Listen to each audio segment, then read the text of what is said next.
What is going on, everybody? Welcome to Podcast Revived, episode number 14. I am your host, as always, Shane Craig, and joining me is the lovely Jessi Craig. Hello. We're a little bit late getting this episode out, scheduling issues and so forth, but we're going to get this one out tonight, which is Sunday. Then the audio version will be out normal on that following morning. Before we get in too far, I just want to remind you guys you can rate us on iTunes or wherever you listen to this podcast, whether it's on YouTube, hit that like button. If it's on iTunes, go leave us a rating or review, whatever. Always a great thing to do there to help boost us forward. I think we've got a pretty good selection of topics here to fill out the show. But before we get going too far, let's take a brief moment and let's talk about what we've been up to here lately. I know you've been watching a show that you're very excited to be watching. So do you want to take a minute and kind of, it's the spooky time of year, right? Mm-hmm. So you want to take a brief moment here and talk about what you've been watching. Yeah. So I am watching currently the Haunting of Bly Manor, which is the second season. Well, I don't really know how to phrase this, but it's from the creator Mike Flanagan, who created The Haunting of Hill House, which is wildly popular on Netflix and beloved by many. And it's an adaptation of The Turning of the Screw by... I don't know. I don't remember what his name is. I think... The Turning of the Screw. Turn of the Screw. The Turn of the Screw. Something Henry James. Henry James. Thank you. That took it out of me. Which I've never read that book, but The Haunting of Hill House was based off of The Haunting of Hill House, I think, by Shirley Jackson. And that is also a beloved classic horror novel.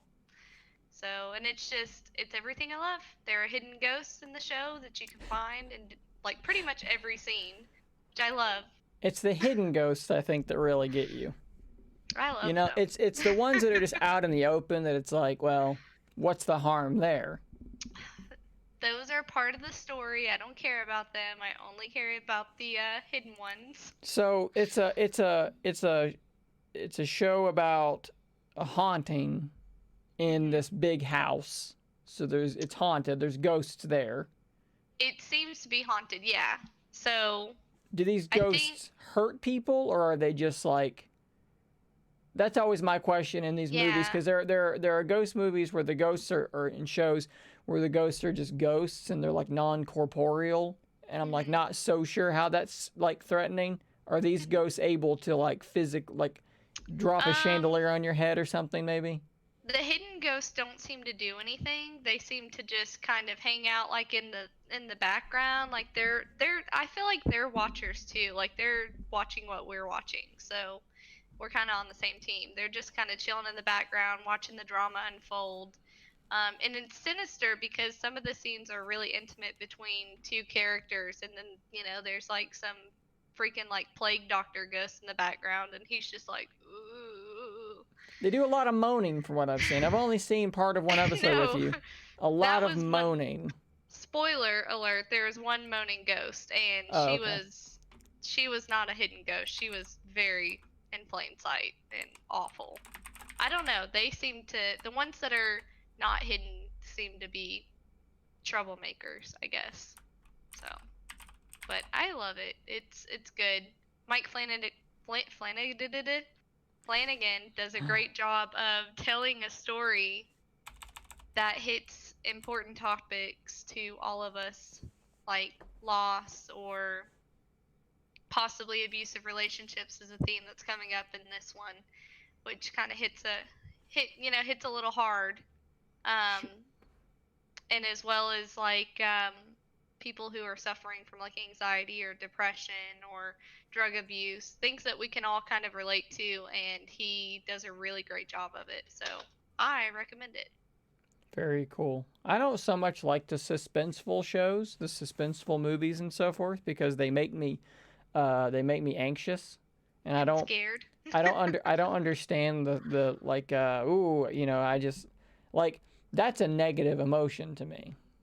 Like it's the same thing as like we talked the other day about like the TV show The Office. How it's like, oh, Yeah. it's like cringe humor, and I'm like, well, but cringing is a thing I don't want to do. I don't want to cringe, so why would I, like, that's a negative emotion. So like it's weird. Well, It's weird to me that yeah. people are like, ooh, like I like being anxious and stressed out about the show I'm watching. I'm like, why Well, why do you want to do that? Doesn't make I any don't know. sense. For me, like, I am definitely a thrill seeker. I am a coaster head for all you Kimmy Schmidt fans. A coaster head. You don't remember that? I don't. In Unbreakable Kimmy Schmidt, her mom is like addicted to roller Oh, coasters. roller They call coasters. themselves Wow. coaster heads. I was like a coaster? Like a Yeah, coaster head. I'm I a love coaster. coasters. Hey guys, coaster head here. You lost me. I'm with you now. So I'm a thrill seeker. I enjoy the adrenaline. I enjoy the mystery, the thrill. That's what I'm there for. I don't like anything that's pointlessly sad, or doesn't have a triumphant end. I Sure. don't like that. I like to see whoever it is that's going to survive this ordeal and come out a stronger person. Sure, there needs to be some sort of a thematic progression. And I love ghosts. Fair Like, enough. I only care about haunted houses. I don't care about tortury, spooky things. I'm not into that. I'm into spooky witches, ghosts, vampires, werewolves, maybe. It's always houses that are haunted though, you know? You ever seen Sometimes like people. a haunted field? Maybe there are haunted fields, but it's like we just don't go over there. I haven't seen that yet, but like there have been movies about haunted people. A person wasn't that just possession? No, like someone who's being followed by ghosts, being stalked by ghosts. So like it's like the Lady in Black. It's like a possession, but it's just outside of you. The Yeah. area around me is possessed. Yeah, it's like you get your own stalker. Hmm. And it's Sounds a awful. ghost. Sounds absolutely awful. Yeah, it's not as fun as a haunted house, though. Well, while you've been watching a new show, I was trying to think of like what have I done in the last week, and the answer is like nothing. Haven't really played any Recover video from a games. headache. Haven't done really anything. I've been dealing with a spree of tension headaches and just not feeling my best. So I was like, I played a little bit of the new Spelunky the other day, but that's about it. I haven't done anything in like a week. I haven't watched any new shows. What did I watch? I watched some depressing true crime. The Watt family. There's a Netflix thing out about that if you want to just feel confused and angry and depressed. That's a good thing for you to watch. That's it. That's the only thing I've consumed in the last week that's been anything different. I haven't even really played any of the things that I normally play. We don't always do this section of the show, the like, what have you been up to lately thing? Because for me, more often than not, it's like, what have you been up to? I'm like, well, making Nothing. YouTube videos and playing PUBG occasionally. That's what I do. That's the only thing I do. Waiting on a new phone to arrive, you know. Yep, that's Still about waiting. it. Still Waiting on that. Well, let's move out of this topic here and let's talk about kind of a crazy news story coming from Google. So apparently, let me like give some context here because this is actually really interesting. I first saw, this is the headline: Google sees potential to earn big bucks by making a change to YouTube. And I was like, what does that mean? So I start looking into this, and the sub headline, what's the name for that? You got your headline, you got your byline. Sure, byline, we're going to go with that. It's been a long time. Google plans on turning YouTube into a shopping mall. And I was like, well, what does that mean? You know, like that's confusing. So I started looking into this. One of the ways that some YouTubers make some money from their content is with affiliate links, right? So in our description, there are links to things like this microphone that I use, or my keyboard, or whatever. Like I did a video about the car mount for the Surface Duo, and I put an affiliate link in there. You can buy that mount, and then that gives me a small kickback. Whatever. It's a thing that we have to basically graft onto YouTube. It's something that it's a new arm stapled onto Frankenstein. Mm-hmm. What what this rumor is, what Google is flirting with, is the idea of building that into YouTube. And my initial thought was negative. I was like, well, I don't really want that. But then I got to wouldn't think, it be harder for you to make money off of? it would be potentially easier because I would get kickbacks on, like, basically the video maker. Like, let's say I'm making a video about whatever, the Pixel 5 when it comes out. I would theoretically be able to, while I'm editing my description on YouTube, say we want to link to the Pixel 5, we want to link to the Pixel 5's wireless charger, and it would just, as long as it's not obtrusive, like maybe it's like right above the description or something. I don't want it like overlaying over the video. That would really suck.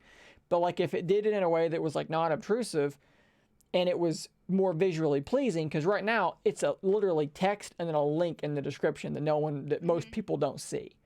But if this was done in a way that made more sense, I think I'm okay with it. So, looking at this article here, they basically talk about how YouTube makes a lot of money from the ads on YouTube. They make money off of the premium version, which is like $12 a month, and now they're looking to do this as well. Says the whole process is to allow a user to view videos, find items to purchase, tap on a link, and make that purchase. They're apparently partnering with Shopify to do like a test. So they're testing this out in certain markets here shortly, apparently. They're tested with limited number of videos. Content creators will be able to decide which products will be listed on sale for their videos. While Google has preferred to sell ads over the product, it has seen others increase their revenues by successfully becoming e-commerce leaders. So, in my mind, again, at first I was like, well, there's just more advertising. But how often are we on YouTube watching a review of a product because we want to buy it? We watch the review and we think, yeah, I totally want to buy this. And then we leave YouTube, go to Amazon or wherever, and then we buy the product. If the link is just right there, how much easier will it be for me to watch a review from Mr. Mobile and then buy that phone, and now he gets even more credit, even more money back from the review that he just made? I mean, as long as they're not taking away the ability for content creators to make money, then I don't really care either way. It'd be cool to be able to support other YouTubers and have people support us as well. Just as long as no changes are made to that. Because people got to make money, so. Right. My biggest concern is just with how it's going to be executed. Because what I don't want is, more things obstructing the video, more big overlaid over top of the video things, because that gets really annoying. Like let's say it's this frame right here and you want to buy this stupid sign that says whatever with a monkey on it. And it doesn't have like a little thing right there that says click here for this link, Yeah. That would be annoying. As long as it's done in a way that makes sense, I think it'll be positive. I wonder how other people, I think that, because my instinct as someone who makes YouTube videos, my instinct was initially negative. And I was like, I don't want YouTube to be a shopping mall. But then I stopped and I thought about it and I was like, well, it kind of is, though.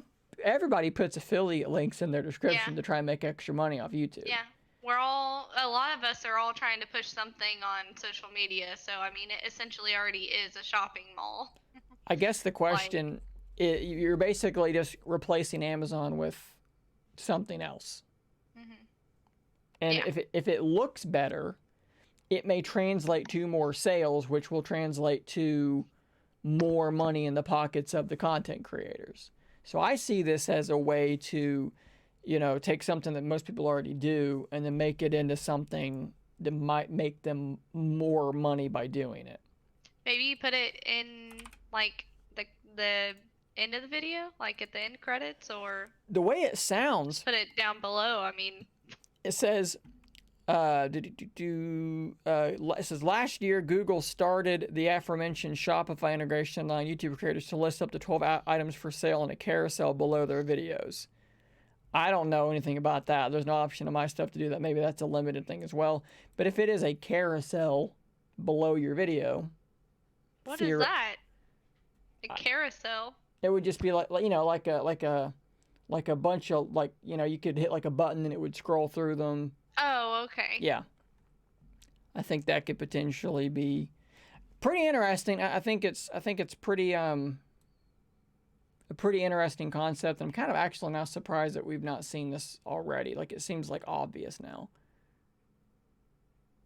Well, I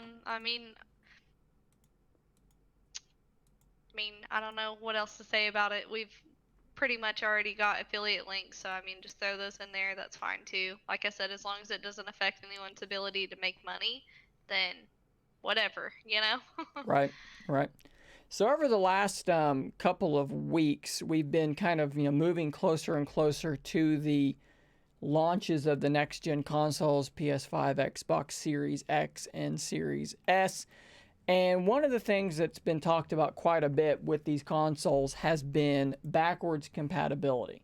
It's something that's been, pretty, like, it always surprises me every time there's a new console launch, because everybody talks about backwards compatibility. Everyone's like, they panned the PS4 because you couldn't play PS3 games on it. To me, I was always like, who cares? You're buying a $400 or $500 console and you want to play old games on it for the system you already have. Like, I never understood that. Well, Sony's got their list out now of because the PS5 will be backwards compatible with the PS4. That's it. And we have the list of the games that are only going to work on PS4. So essentially games that are not backwards compatible. And so for the PS4, it's like 10 games, and they're all games that I don't think anybody really cares about.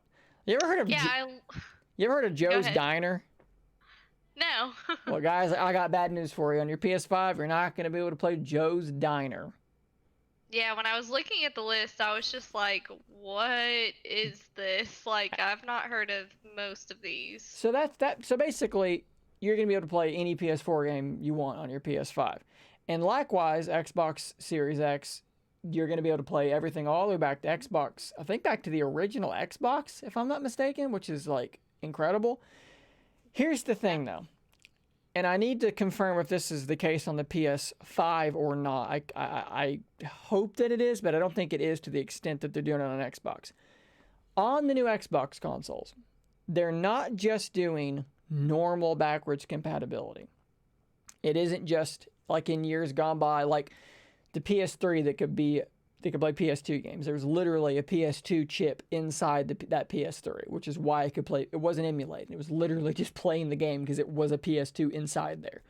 So you didn't get any performance boosts, right? So you just got, the same thing.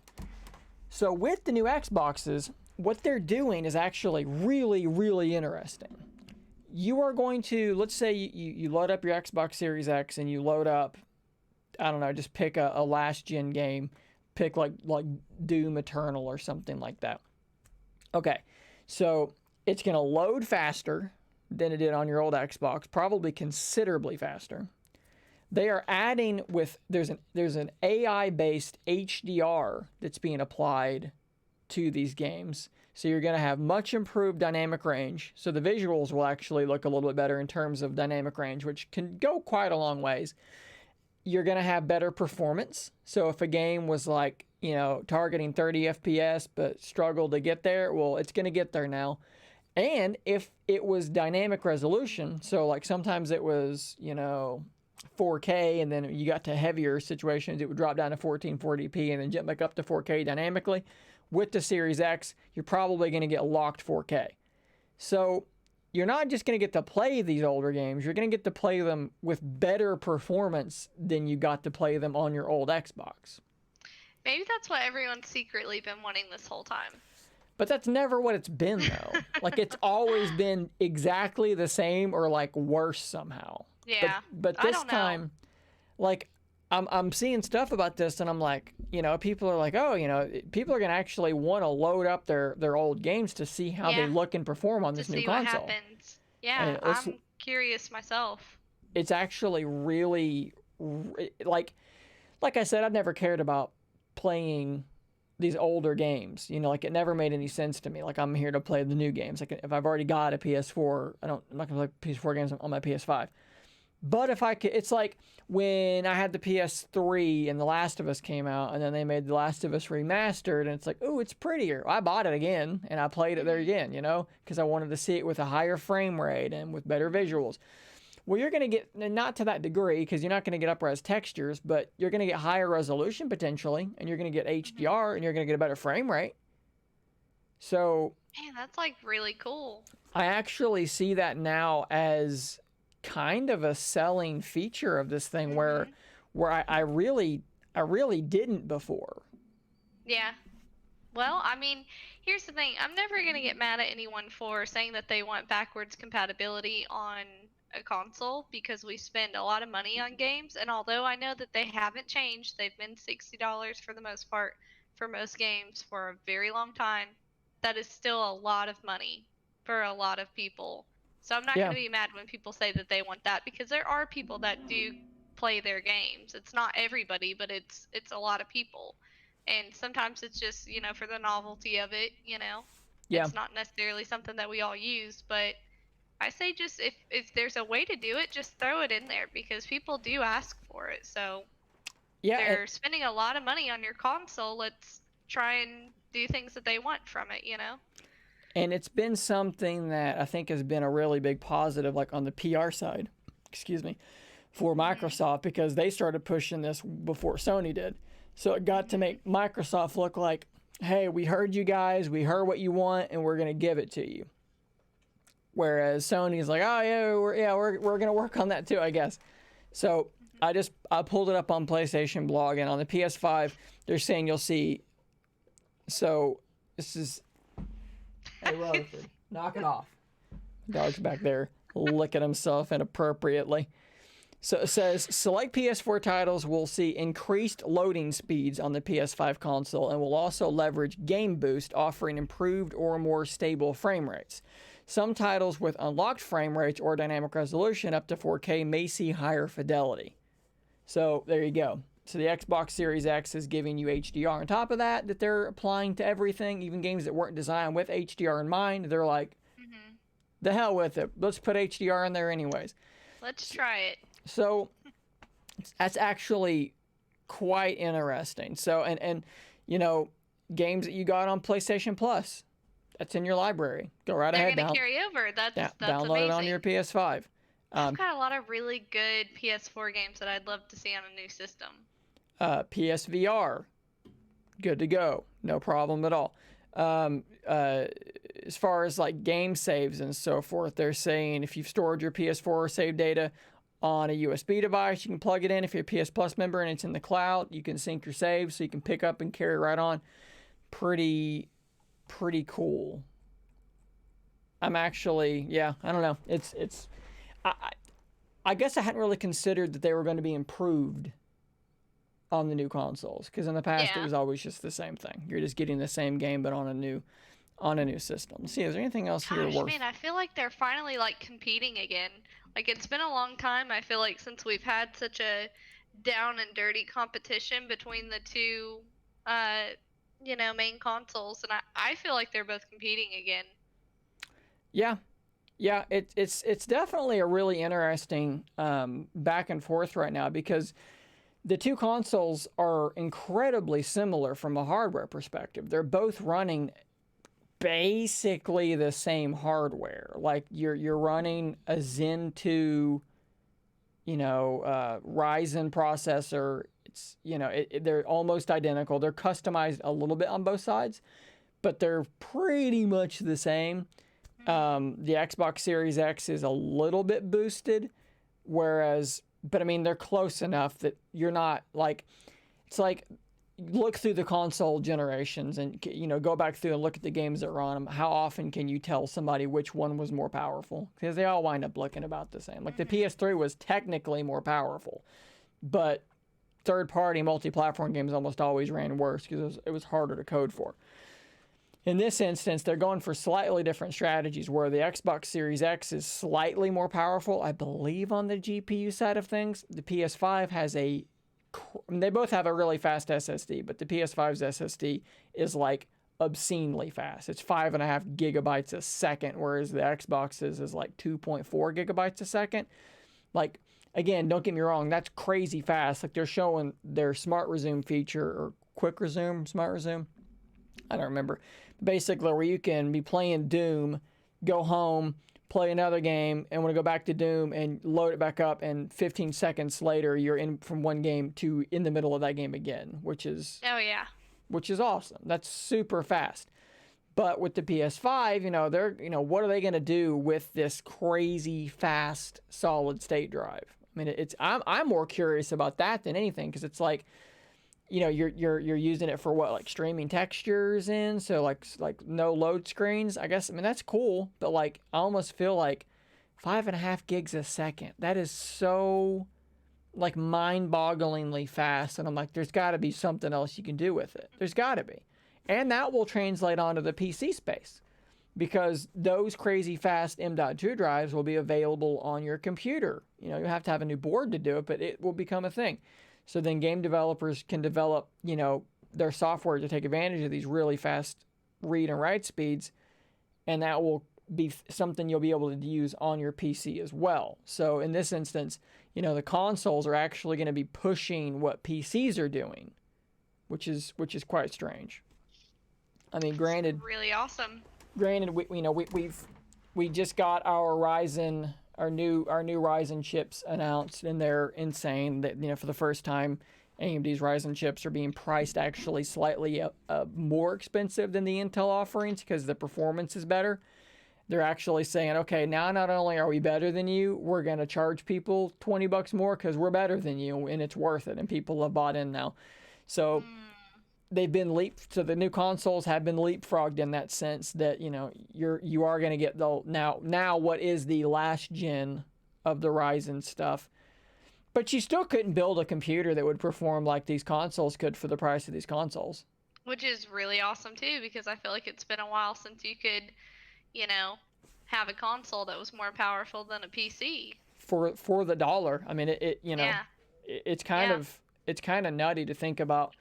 If you were just going to try and spec out a PC to match like the PS5, you're going to spend $900 or $1,000 easily. Mm-hmm. I mean, the solid state drive itself, just the M.2 drive to match the speeds, a terabyte, is $240. Just the drive. That's half the console. That's just insane. So you buy the M.2 drive and the processor, and you've probably hit the price of the console. You've got no RAM, you've got no case, you've got no power supply, you've got no motherboard, you've got nothing. You have a CPU and an M.2 drive. You have two little things that can fit in your hands, and that's all you have. You've got nothing. It's crazy. For the first time in a long time, if somebody was like, hey, should I buy the new console or should I build a computer? I'm like, well, as long as... go for a console for the price right now. As long as crossplay gets more, like, Apex Legends, crossplay is a thing now. You can play PC and PlayStation, whatever.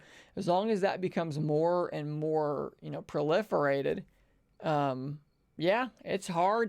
it's really hard to not say, just buy the PlayStation or buy the Xbox, whatever. Did you see the numbers on how the pre-orders break down, the percentages of like who's buying the Xbox versus the PlayStation? No. Are they equal? They are not equal. They are not even remotely close. Dang. So obviously the PlayStation is winning. The momentum from the PlayStation. Me. PlayStation 4's momentum is carrying over. I mean, PlayStation 4 was dominant. So what percentage of pre-orders that have been documented, and granted, okay, there's a lot of things at play here. People selling out, availability. Xbox has, they both have two SKUs, but on the PlayStation side, the digital-only SKUs seem to be really scarce. But at any rate, what percentage of pre-orders do you think, knowing PlayStation 5 had the majority, what percentage do you think of the pre-orders were PlayStation systems? Well, now that I know it's higher, I'm going to say 86. Is 80%. 80% of the new pre-orders were PlayStation. 78. So here's something that's really funny, and I don't know if I can find it or not. Let's see if I can find this really quick. I wonder how many people bought or attempted to buy an Xbox Series X and actually did buy the Xbox One X, because there was a tweet that kind of went viral, and I don't know if it's if it was real or not. I don't think I can find it. It was really, really funny though. And basically what it was somebody taking a picture of like a box was opened up and it had an Xbox One X in it, and it was like, shout out to Amazon for shipping my Series X early or whatever. It's like, bro, you bought the last console. That's not the Series X, that's the One X. So I would love to know what the numbers on the Xbox One X were on launch day of the Series X. How many people scrambled over to Amazon and bought the wrong system? That's a mess, and that needs to be addressed. They need to do a better job next time. I can't tell you how many times I've made videos talking about these systems, and I've had to correct myself and been like, oh, the Xbox One X or Xbox One S, and I'm like, nope, that's not the right. It's the Xbox Series X and the Series S. It reminds me of the whole Wii U thing. You know, the Wii U is not an add-on for your Wii, much to the surprise of all the parents. You know, like holiday season, like they're gonna have to get into Walmart and Target and places and just have them just pull them from sale, because they're gonna be poor parents are not gonna know. Not gonna have a clue. I needed the Xbox with the Xbox. And they're like, the new one. The One X or the Series X? Fuck. I don't know. I hope they say that. Flip a coin. There's no way to know. It's going to be a disaster. It's going to be a disaster. There, please be patient this year. Hold on to those receipts. Please be patient. Yes, do that for sure. How complicated is this? PlayStation 2, PlayStation 3. Yeah, they could have done Xbox 2 Series X. Or hear me out. Xbox 2 would have been the 360. Xbox 3 would have been the 1 series, because who the fuck thought, okay, it's our third Xbox. I know, we'll call it the Xbox One. What? Yeah. What?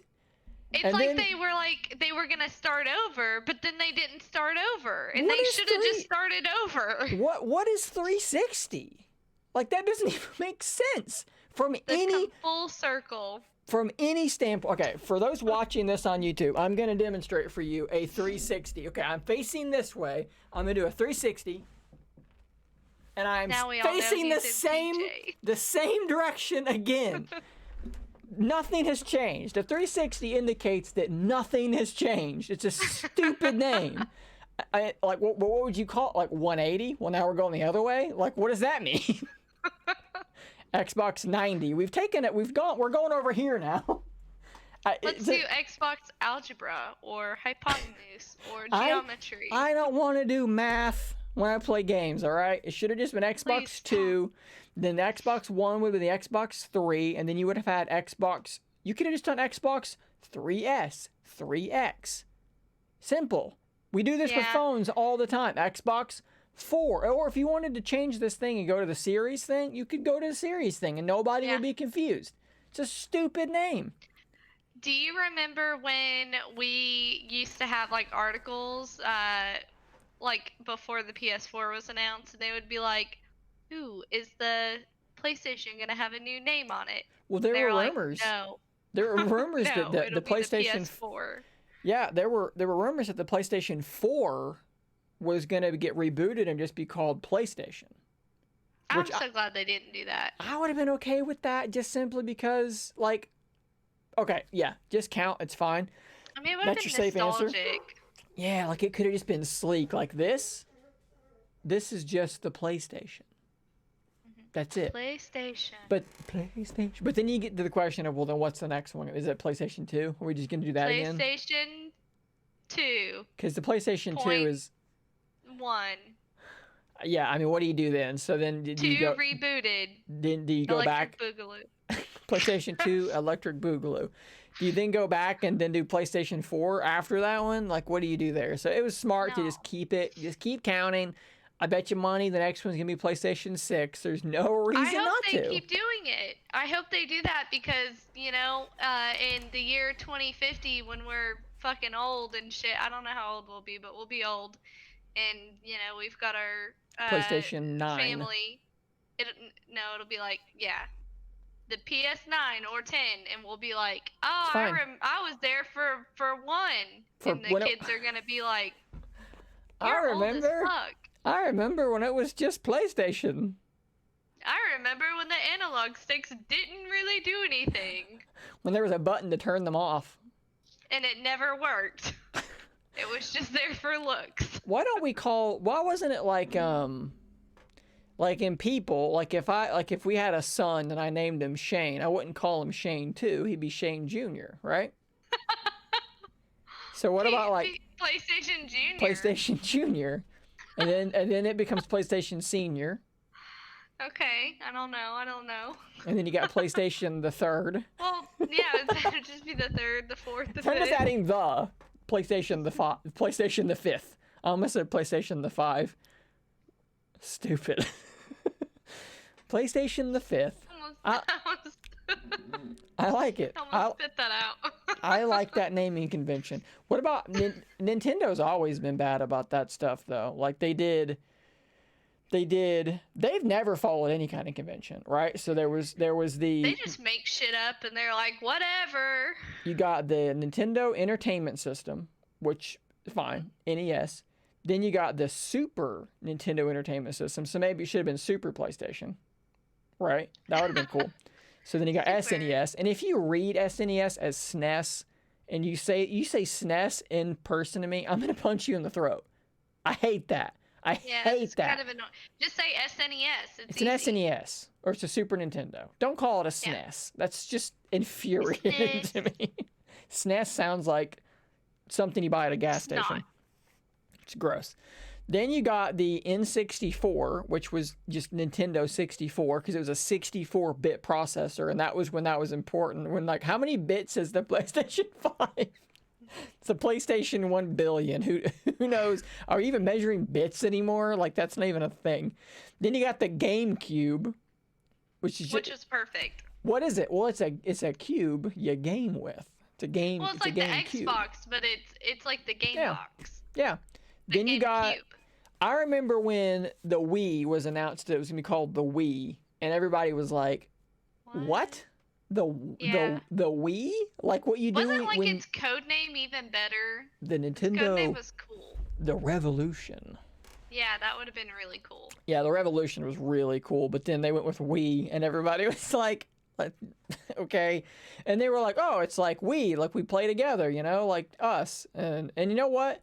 They were right. Because everyone thought Google sounded stupid, and now we Google things. You know, like if you went back 50 years and you were like, "Hey, could you Google this for me?" They would be like, "Sir, are you indicating you would like for me to perform some kind of sex act?" I don't want to go to prison. I don't want to. You're gonna Google it. I just met her.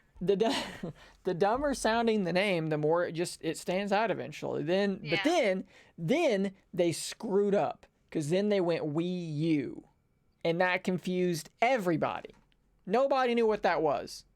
People are easily confused. And on the other side, you know, they were pretty smart about things. Like they stuck with, you know, the Game Boy Advance, Game Boy Advance SP could fold, you know, and all these things. But then they got stupid too, and they were like, the 3DS, yeah. All that stuff went crazy because you had the DS, then the DS Lite, which is the greatest handheld ever made.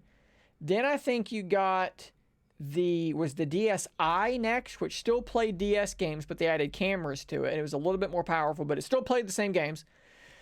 Then you got the 3DS, the 3DS XL, the 2DS, which couldn't fold, the 2DS XL, which could fold. These all played the same games. Then you got which defeats the purpose of a 2DS. Right. I mean, it didn't have the 3D screen. The screen couldn't do the there's a word for it where it could, like, glassesless 3D, stereoscopic like 3D, kind of. So the 2DS couldn't do that, but then the 2DS XL was clamshelled again, which, yeah, the 2DS was cheap, so that was kind of the point. So then the other one wasn't as cheaper. Then they did the new 3DS and the new 3DS XL, which added a little nub, but it still played the same games. And if you wanted to play the games that used the nub on your old 3DS, you could drop your 3DS into this dock that would give it another little joystick. me see if I can find this thing, because it was a weird looking thing that nobody ever talks about anymore. The Circle Pad Pro. It was this thing right here, which Jessi, you can't see, but it's, you drop it in there and you got your little joystick on the other side. Stupid design. All things should just have dual analog now. We all know this. So Nintendo went totally off the rails there at the end. And I'm But it's okay because they created the Switch and just... And then they made a Switch that doesn't switch. Yeah. It's just a handheld. But that's the Switch part. What is? You making that noise? The Joy-Cons, the thing that they do. The But yeah, Joy-Cons, when they click on that, that's what they switch. They don't do that on the Switch Lite. They don't come off. On the regular Switch, they do, though. I know, that's what I'm saying. Then they made a Switch that doesn't switch. Oh, okay. They made a Switch, and then they made a Switch that doesn't switch. Yeah, it's a Switch that isn't a Switch. It doesn't switch between handheld and TV mode. It's just a handheld, so it's not really a Switch. That was kind of dumb. Very strange. Naming conventions are very weird. Very strange. Well, Only guys, in Nintendo's world and Xbox. And Sony Xbox. knows what they're doing. Sony's the only one. Sony's What about the just Dreamcast and the Dreamcast and the Game Shark or whatever the fuck that was? I don't know. the Game Shark was a cheating thing. So you had that was I don't know. totally not a console. So Sega had the Genesis, and it had a bunch of add-ons for the Genesis, the 32X and all these things. They had the Game Gear, which was a handheld. Then I've never heard of that. Then they had the Nomad, which was a handheld. They had That's the dumb, Sega. too. The Nomad was awesome. You could play Genesis games on the go, and it was called the Nomad because you could roam around. That makes sense, genius. actually. You could literally take your Genesis cartridge and plug it into the back of this handheld and play straight up Genesis games. Incredible. You needed 18 AA batteries to do it or something. It was like 6 or 8 AA batteries, and it would go dead in like 30 minutes. It was ridiculous. So you just honestly, you wound up just sitting next to an outlet and plug it into the wall, which was then like just play your Genesis. Like, why are you doing that? So stationary Nomad. Yeah, your parents could use the TV and you could use that. So yeah, I played a lot of Nomad. Then they had the Saturn, then the Dreamcast. Yeah. And then they were dead. That was a lot of different names there. But none of them were confusing. You understood that it was the next console. It was easy. Like, no one was going to like, oh, Mom, I want the Dreamcast for Christmas. And then they went and brought home the Saturn. Like, that's not even close. Oh, I see what you're saying, yeah. But, like, if you went in and, you know, we're going to get the Nintendo, the Wii thing. And then you buy a Wii and they wanted the Wii U. Which both of these hypothetical children, very few of them existed because nobody was asking for either of those things. Very few anyway, so whatever. Not really been a big problem. But mark it down. There will be a lot of people buying the wrong Xbox for Christmas. 100%. It's going to be fun to read about. It's going to happen a lot.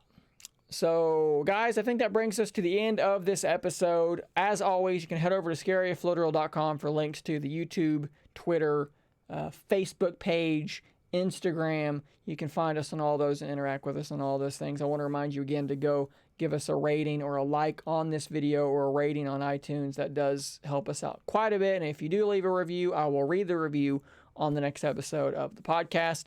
So I think that's about it. Yeah. So thank you for joining me tonight, Jessi. My name is Shane. This is Podcast Revived. And until next time, stay nerdy, my friends.